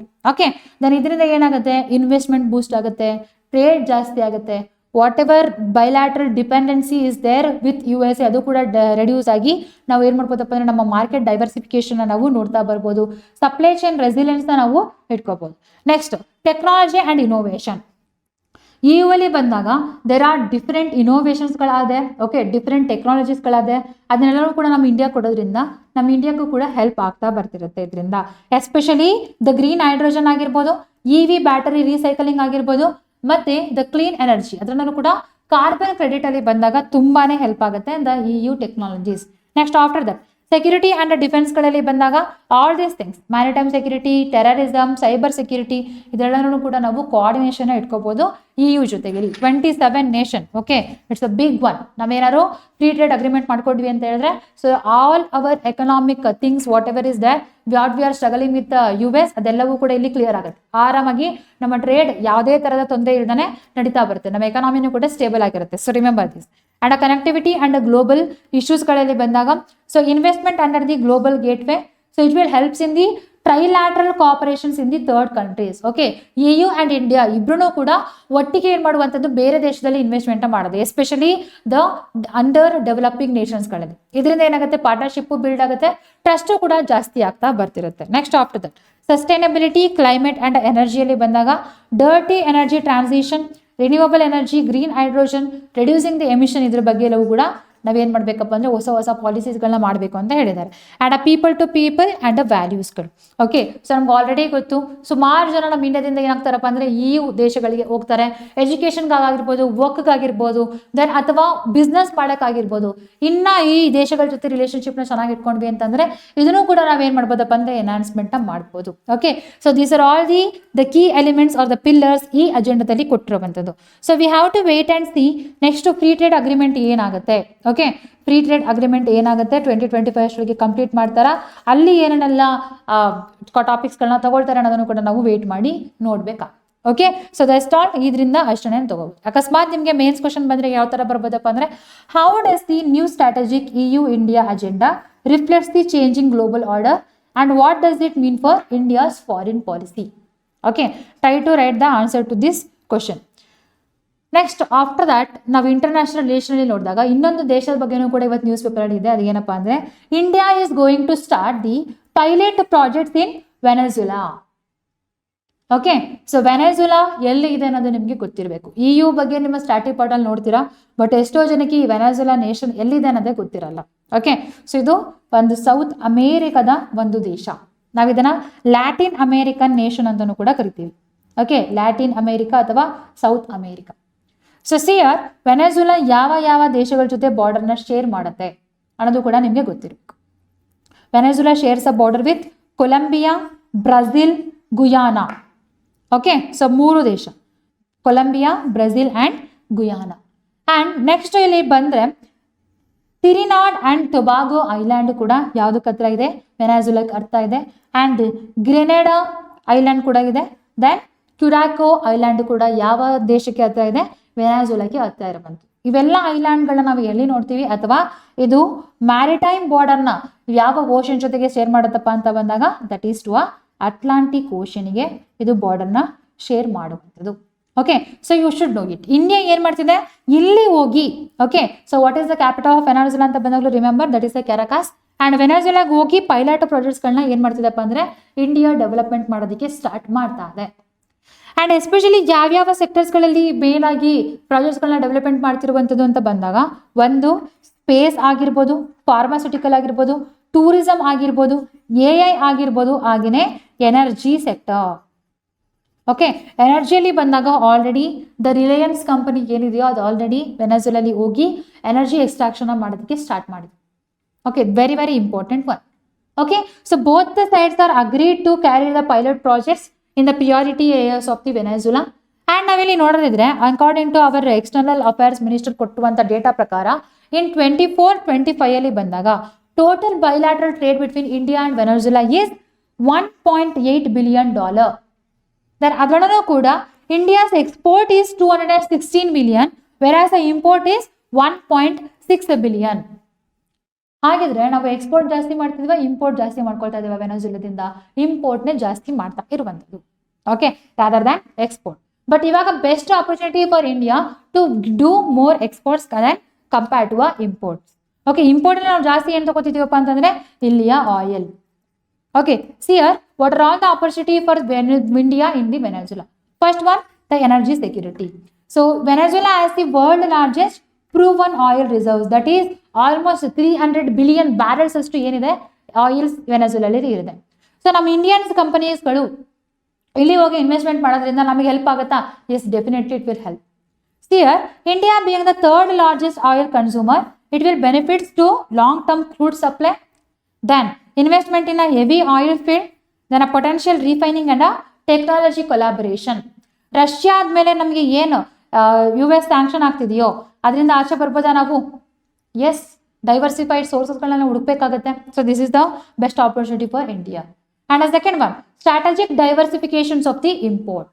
So whatever we are sending to USA, ಅದರಿಂದ ಬಿಟ್ಟು ಇವಾಗ ಬೇರೆ ದೇಶ ಕಳಿಸ್ಬೋದಾ? EU ಆಗಿರ್ಬೋದು, ವೆನೆಜುಲಾ ಆಗಿರ್ಬೋದು, ಸಿಂಗಾಪುರ್ ಆಗಿರ್ಬೋದು, ಇಂಡೋನೇಷ್ಯಾ ಆಗಿರ್ಬೋದು, these are all the new States which are coming up and making a ties with India. So we can diversify our imports ಆಗಿರ್ಬೋದು, then exportsಗಳಾಗಿರ್ಬೋದು, ನಾವಿಲ್ಲಿ ಡೈವರ್ಸಿಫೈ ಮಾಡ್ಬೋದು. Next after that digital public infrastructure and AI cooperation. Okay, so Venezuela is interested in the digital technology of India. And ವೆನೆಜುಲಾದಲ್ಲಿ ಇರುವಂಥ ಟೆಕ್ನಾಲಜೀಸ್ಗಳನ್ನ ನಾವು use ಮಾಡಿಕೊಂಡು AI ಟೆಕ್ನಾಲಜೀಸ್ಗಳಿಗೆ ನಮ್ಗೆ ಏನೇನು ಇನ್ಪುಟ್ ಬೇಕೋ ಅದನ್ನು ಕೂಡ ತಗೋಬೋದು. ಆ್ಯಂಡ್ ನಮ್ಮ ಡಿಜಿಟಲ್ ಟೆಕ್ನಾಲಜಿ ಏನಿದೆಯೋ ಅದನ್ನು ನಾವು ಅವ್ರಿಗೆ ಕೊಡ್ಬೋದು. ಎಸ್ಪೆಷಲಿ ದ UPI ಆಗಿರ್ಬೋದು, ಆಧಾರ್ ಆಗಿರ್ಬೋದು, ಕೋವಿನ್ ಆಗಿರ್ಬೋದು, ಡಿಜಿಲಾಕರ್ ಆಗಿರ್ಬೋದು, ಇದೆಲ್ಲನೂ ಕೂಡ ನಾವು ಸಪ್ಲೈ ಮಾಡಬಹುದು. Okay, next after that next trade and investment opportunities ಕೂಡ ಇದೆ. ಅದರಲ್ಲೂ ಕೂಡ sectors like pharmaceutical, IT sectors, agri and infrastructure. Okay, next geopolitical leverages ಅಲ್ಲಿ ಬಂದಾಗ, ಸೊ ಲ್ಯಾಟಿನ್ ಅಮೆರಿಕಾದಲ್ಲಿ ನಾವು ಇತ್ತೀಚೆಗೆ ನೋಡ್ತಾ ಇದ್ರೆ ಚೀನಾಸ್ ಇನ್ಫ್ಲೂಯೆನ್ಸ್ ಜಾಸ್ತಿ ಆಗ್ತಾ ಇದೆ. ಇದಕ್ಕೆ ಕೌಂಟರ್ ಪ್ರೊಡಕ್ಟಿವ್ ಆಗಿ ಇಂಡಿಯಾನೂ ಕೂಡ ಏನು ಮಾಡ್ಬೋದಪ್ಪ ಅಂದ್ರೆ ಲ್ಯಾಟಿನ್ ಅಮೆರಿಕಾದಲ್ಲಿ ನಾನು ಇದೀನಿ ಅಂತ ಹೇಳಿ ಪ್ರೂವ್ ಮಾಡಿ ತೋರಿಸಬಹುದು. ಆ್ಯಂಡ್ ಆ ರೀಜನಲ್ಲಿ ಸ್ಟೆಬಿಲಿಟಿ ಮೇಂಟೈನ್ ಮಾಡೋದಾಗ್ಲಿ ಅಥವಾ ನಮ್ಮ ಎನರ್ಜಿ ಸೆಕ್ಟರ್ ಅಥವಾ ನಮ್ಮ ಎಕನಾಮಿ ಏನಿದೆಯೋ ಅದನ್ನು ಸ್ಟೇಬಲ್ ಆಗಿ ಇಟ್ಕೊಳ್ಳೋದು ಕೂಡ ಇದು very very important one. And it will helps India south cooperation and what ever the Nations treating India as a global south, ಅದನ್ನ ಇಂಡಿಯಾ ಏನು ಮಾಡ್ಬೋದಪ್ಪ ಅಂದ್ರೆ ಇನ್ನ ಎನ್ಹಾನ್ಸ್ಮೆಂಟ್ ಮಾಡ್ತಾ ಬರಬಹುದು. Okay, and it will enhance the bargaining power with the western countries by showing India as an alternative strategic partner. ಬರೀ China ಅಷ್ಟೇ ಅಲ್ಲ, ಅವ್ರಿಗೆ ಇಂಡಿಯಾನು ಕೂಡ ಸ್ಟ್ರಾಟಜಿಕ್ ಆಲ್ಟರ್ನೇಟಿವ್ ಪಾರ್ಟ್ನರ್ ಆಗಿದೆ ಅನ್ನೋದನ್ನು ಕೂಡ ಅವರು ತೋರಿಸ್ಕೊಬೇಕು.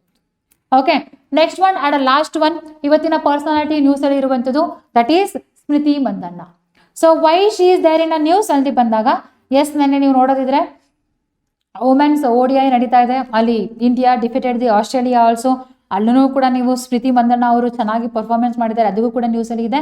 ಆ್ಯಂಡ್ ಹಾಗೇನೆ you should know it, so Smriti Mandhana ಅವ್ರನ್ನ so number 1 spot in ICC women ODI batting ranking. Okay, so ನಿಮ್ಗೆ ಏನಾದ್ರು ಎಕ್ಸಾಮಲ್ಲಿ ಕೇಳಿದ್ರೆ, so ICC International Cricket Council ಅಲ್ಲಿ ಬಂದಾಗ ಅದರಲ್ಲಿ ವುಮೆನ್ ODI ಅಲ್ಲಿ ಫಸ್ಟ್ ಪ್ಲೇಸಲ್ಲಿ ಯಾರಿದ್ದಾರೆ? That is Smriti Mandana. Okay, so that is why she is there in the news. You should know it. Okay, she got this rank after the 5 years. So that is why it is very, very important. That means she came back. Okay, her performance is increased. Okay, we will see what and all they will do. Okay, then so female ಅಲ್ಲಿ ಬಂದಾಗ that is Smriti Mandanna.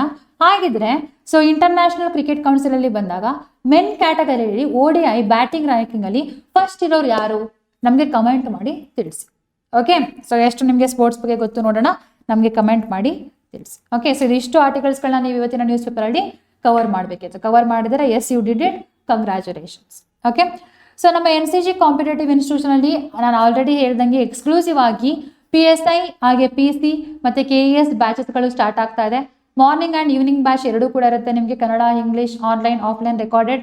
ಇದ್ರ ಜೊತೆಗೆ test ಸೀರೀಸ್ಗಳು ಕೂಡ available ಇದೆ. And September 23 exclusive ಆಗಿ English batches start ಆಗ್ತಾ ಇದೆ.